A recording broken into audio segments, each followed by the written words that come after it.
Exclusive ਗੱਲਬਾਤ ਕਰਦੇ ਨਜ਼ਰ ਆਏ ਤਾਂ ਪੂਰੇ ਦੇਸ਼ ਦੇ ਵਿੱਚ ਉਹਨਾਂ ਕਿਹਾ ਕਿ ਬੀਜੇਪੀ ਦੇ ਪੱਖ ਦੇ ਵਿੱਚ ਹਨੇਰੀ ਚੱਲ ਰਹੀ ਹੈ। ਵਿਰੋਧੀਆਂ ਨੂੰ ਆਪਣੀ ਜਿੱਤ ਦੀ ਚਿੰਤਾ ਨਹੀਂ ਹੈ। ਪੀਐਮ ਨੇ ਕਿਹਾ ਕਿ ਵਿਰੋਧੀਆਂ ਦੀ ਨਜ਼ਰ ਬੀਜੇਪੀ ਦੇ 400 ਪਾਰ ਤੇ ਹੈ ਤਾਂ ਚੋਣਾਂ ਦੇ ਵਿੱਚ ਆਰਾਮ ਦੇ ਨਾਲ 400 ਪਾਰ ਹੋਏਗਾ। ਪੀਐਮ ਦਾ ਇਹ ਦਾਅਵਾ ਹੈ। ਵਿਰੋਧੀਆਂ ਨੂੰ ਲੱਗਦਾ ਹੈ ਕਿ ਮੋਦੀ ਵਿਰੋਧ ਦੇ ਨਾਲ ਚੋਣ ਜਿੱਤ ਲੈਣਗੇ ਤਾਂ ਇਹਨਾਂ ਨੇ ਵੀ ਕਿਹਾ ਕਿ ਬੀਜੇਪੀ ਤੇ ਐਨਡੀਏ ਦੋਵੇਂ ਸਾਰੇ ਰਿਕਾਰਡ ਤੋੜਨਗੇ। ਤਾਂ ਵਿਰੋਧੀਆਂ ਨੇ ਮੈਨੂੰ ਗਾਲਾਂ ਦੇਣ ਦੀ ਆਦਤ ਹੈ, ਇਹ ਪੀਐਮ ਦਾ ਕਹਿਣਾ ਹੈ।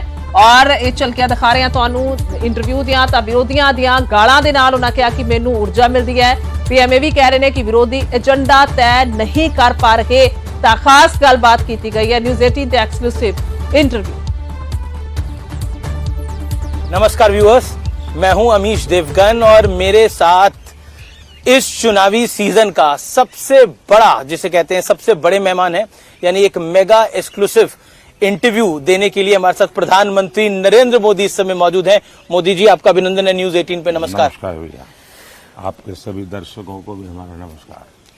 मोदी जी, चौथे चरण की वोटिंग जारी है, 3 चरण संपूर्ण हो चुके हैं। ये चुनाव आपको कहां जाता हुआ दिख रहा है? खासतौर पर तेलुगु स्टेट्स में भी वोटिंग है। पहले 3 चरण के जो चुनाव हुए हैं उससे मैं साफ देख रहा हूं कि कांग्रेस पार्टी कहो या उसके साथी कहो जी, सबके सब एक प्रकार से दिशाहीन नजर आते हैं। अब देखिए, आपको कहीं पर भी इंडी अलायंस नजर नहीं आएगा। वो नेता नहीं तय कर पा रहे हैं, वो एजेंडा तय नहीं कर पा रहे हैं। उनको लगता है कि मोदी का घोर विरोध, मोदी को गाली गलौज जी, उसी से उनका काम चल जाएगा और वो उसी के आधार पर जी, चुनाव जीतना चाहते हैं। देश, इतना बड़ा देश, जी, आज खास करके जो नौजवान मतदाता है जी, वो ये हमेशा सोचता है कि भाई आखिरकार इतने बड़ा देश, इतनी विविधताएं, ऐसा कौन नेता है जी, जो इसको संभाल पाएगा? नाम बताओ। इंडी अलायंस के लोग नाम नहीं बता पा रहे हैं और वो कहते हैं बाद में, फिर इतना भी कहते हैं कि भाई, अभी एक मैंने कहीं अखबार में पढ़ा, वो एक ऐसी फॉर्मूला ला रहे हैं जी, जिस फॉर्मूला में 5 साल में 5 प्रधानमंत्री, हर वर्ष एक प्रधानमंत्री। अगर हर वर्ष एक प्रधानमंत्री वो लाएंगे जी, तो आप मुझे बताइए कि देश का क्या होगा। आपको गांव के लोग बढ़िया मजेदार कथा सुनाते हैं जी, कि एक बार 10 किसान इकट्ठे हुए जी, और उन्होंने सोचा कि भाई कुछ पानी के बिना क्या होगा, तो मिलकर के उन्होंने जो पानी की जांच करने वाले लोग हैं तो उनको बुलाया। तो कहा भाई पानी तो निकल सकता है, अगर 100 मीटर ट्यूबवेल कर देंगे तो पानी आपको निकलेगा और पानी मिलेगा। तो फिर 10 किसानों ने कहा ऐसा करो भाई, 10 मीटर मेरे यहाँ गड्ढा करो। जी, दूसरे ने कहा 10 मीटर मेरे यहाँ करो। तीसरे 10 ने कहा 10-10 मीटर कर लो, 100 मीटर हो जाएगा। क्या पानी निकलेगा क्या? तो 5 साल में 5 प्रधानमंत्री इतने बड़े देश को वो समझ भी नहीं पाएंगे। लेकिन विपक्ष कह रहा है कि 400 पार की पहले मोदी जी बात कर रहे थे, अब नहीं कर रहे हैं। मैं कल भी बोला हूं जी। अब वो ठीक है कि उनकी चिंता ये है, आगे कांग्रेस का एजेंडा क्या है, 400 पार कर पाएंगे कि नहीं कर पाएंगे। उनका एजेंडा नहीं है कि वो कितनी सीटें जीतेंगे और कैसे जीतेंगे। दूसरा, मैंने करीब हिंदुस्तान के एक 3-4 राज्य बाकी है, सभी राज्यों का भ्रमण किया है और सभी राज्यों के भ्रमण से मैं देख रहा हूं कि ये आंधी है, आंधी, बड़ी आंधी। और 2019 से बड़ी वाली आंधी 400 पार बहुत आराम से देश की जनता करने वाली है। विपक्ष 19 से 24 में विपक्ष के नाते भी विफल गया है। जो लोग विपक्ष के नाते भी विफल गए हो, जी, उनको इतना बड़े देश का कारोबार कौन देगा भाई? लेकिन एक सवाल मन में आता है कि बीजेपी ने 2019 के अंदर 303 सीटें अपने दम पर पाई। हिंदी भाषी राज्यों में एक तरह से बहुत बड़ी सीटें भारतीय जनता पार्टी को मिली, लेकिन इस बार क्या वो रिपीट हो पाएगा? और आप देखिए जी, भारतीय जनता पार्टी, जो आप इतनी पुरानी सोच के साथ बैठे हुए हो, गोवा जी, ये क्या हिंदी भाषी है क्या? गुजरात हिंदी भाषी है क्या? महाराष्ट्र हिंदी भाषी है क्या? असम हिंदी भाषी है क्या? बंगाल हिंदी भाषी है क्या? कर्नाटक हिंदी भाषी है क्या? आज भारतीय जनता पार्टी पूरे देश में है, और पूरे देश में मैं कह रहा हूं भारतीय जनता पार्टी हैट्रिक करेगी और करेगी। और ये मोदी कहता है इसलिए करेगी ऐसा नहीं, देश के 140 करोड़ देशवासियों ने तय कर लिया है, इसलिए 400 पार होना है।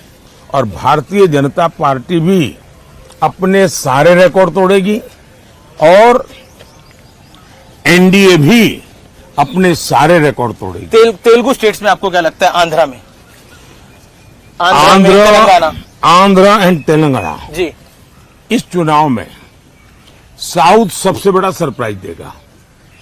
केरल, तमिलनाडु, पुडुचेरी, कर्नाटका, आंध्र, तेलंगाना, विपक्ष को भी सभी में साउथ से उम्मीद है बहुत ज्यादा। सभी में ऐतिहासिक परिवर्तन आपको नजर आएगा, और बहुत बड़ी सिद्धि जी, भारतीय जनता पार्टी और एनडीए के पक्ष में रहेगी।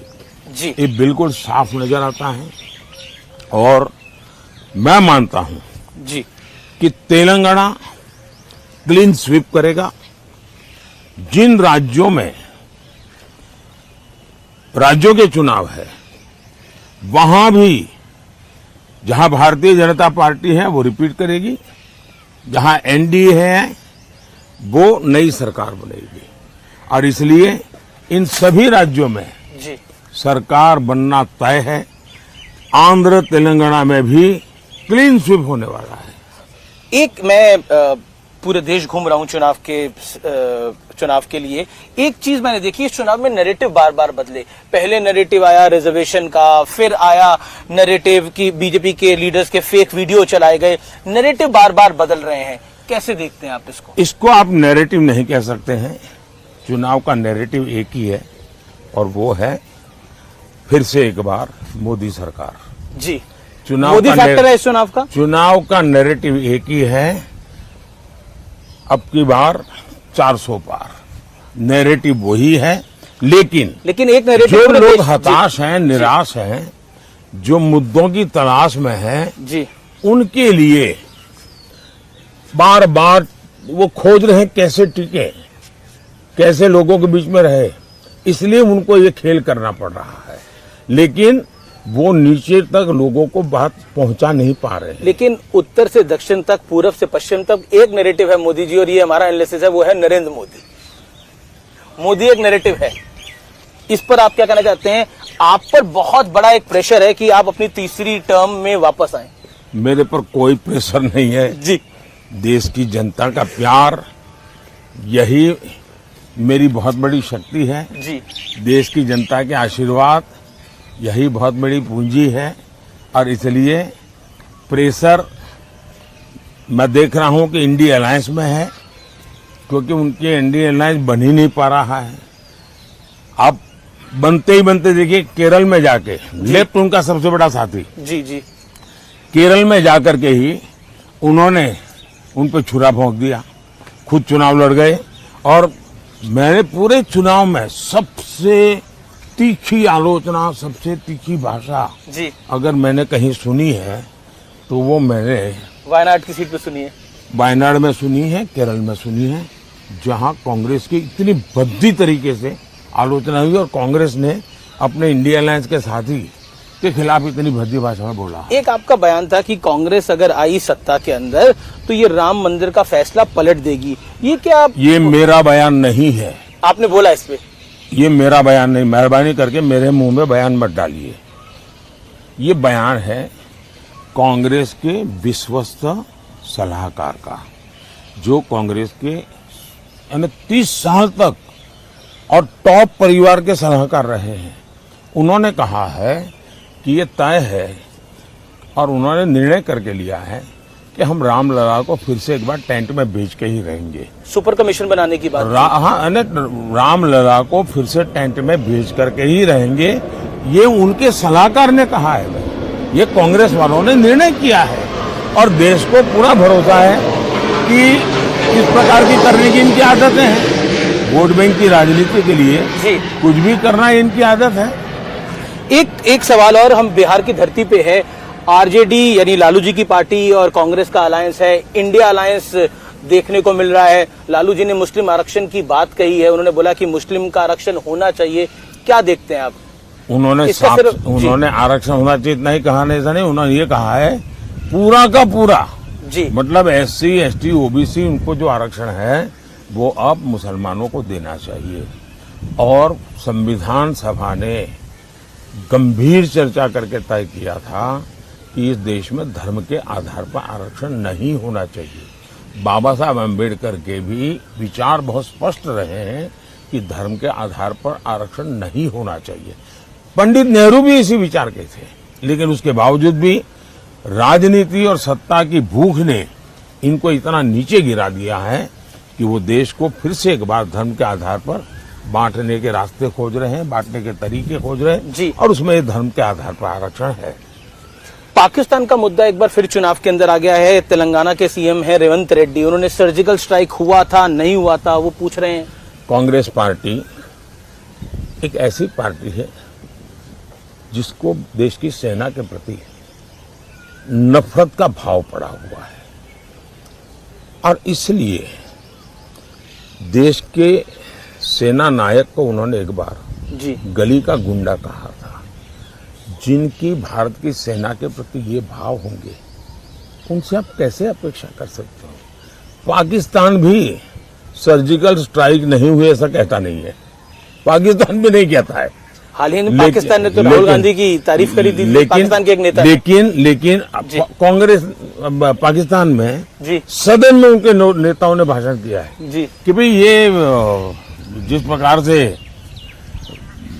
सर्जिकल स्ट्राइक करके जाते हैं, एयर स्ट्राइक करके जाते हैं और हम हाथ से हाथ जोड़ करके बैठे रहते हैं, ये उनके भाषण है वहां के। अगर हमारी बात नहीं माननी है, हमारी देश की सेना की बात नहीं माननी है, तो वो अपने मित्र पाकिस्तान के लोगों की बात तो सुन ले, उनको तो मान ले। इस चुनाव में लगातार आपको अपशब्द कहे जा रहे हैं।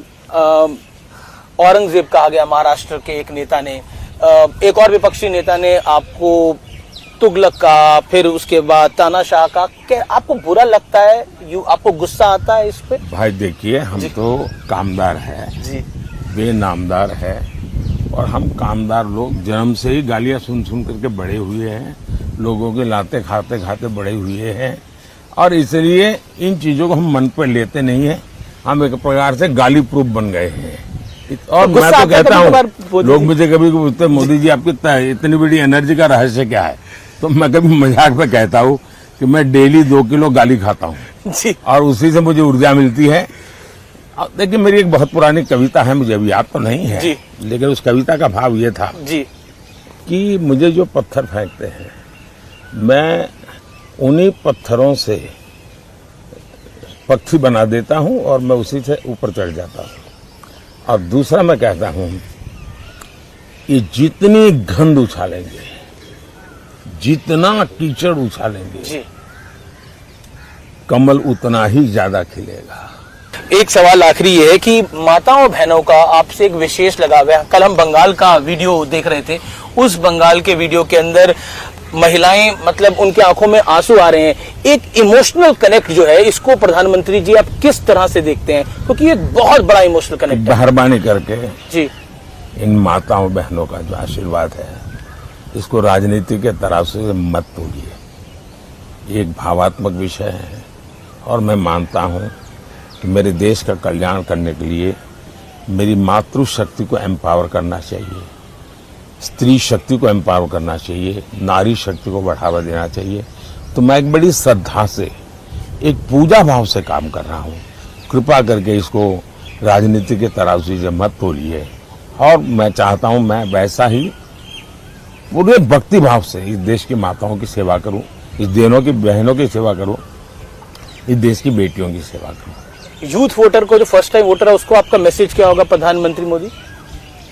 मेरा उनके लिए कोई मैसेज नहीं है, मुझे तो देश के युवा का मैसेज चाहिए। मैं देश के युवाओं की इच्छा आकांक्षा के अनुसार चलना फर्स्ट चाहता टाइम हूं। वोटर क्यों वोट करे मैं नरेंद्र मोदी को, फर्स्ट बीजेपी टाइम को? वोटर की इच्छा अनुसार देश बनाना चाहता हूं। हमने अभी जो 2047 का विजन बनाया, करीब 35 लाख नौजवानों से मैंने फीडबैक लिया है और मैं अभी 100 दिन का कार्यक्रम बनाया है। जी, मैं अभी सोच रहा हूं कि मैं 125 दिन का बनाऊं और मैं 25 दिन जो है उसके लिए देश के युवाओं को पूछने वाला हूं। ये 25 दिन के लिए उनके क्या सुझाव है, कौन से काम मैं पहले करूं। तो मैं इस प्रकार से देश के युवकों को उनकी आशा आकांक्षा के अनुसार देश चलाना जेन चाहता जी हूं। जनरेशन आपसे पूछना चाहती है, आपका कोई बेस्ट फ्रेंड है नरेंद्र मोदी का? कोई बेस्ट फ्रेंड है? BFF, best friend for ever? मतलब क्या मतलब मतलब होता आपका है? कोई खास दोस्त है जिसके साथ आप दिल की बात करते हैं? ऐसा है, मैं देश के 140 करोड़ देशवासियों से दिल की ही बात करता हूं जी। मैं तो जीता हूं दिल के संबंधों से। जी, बहुत बहुत धन्यवाद। धन्यवाद प्रधानमंत्री जी, नमस्कार। आपने हमें समय दिया। नमस्कार जी। और आप 100 से ज्यादा रैली और रोड शो कर चुके हैं, इतनी ऊर्जा आप कहां से लेकर आते हैं? धन्यवाद जी। धन्यवाद प्रधानमंत्री मोदी।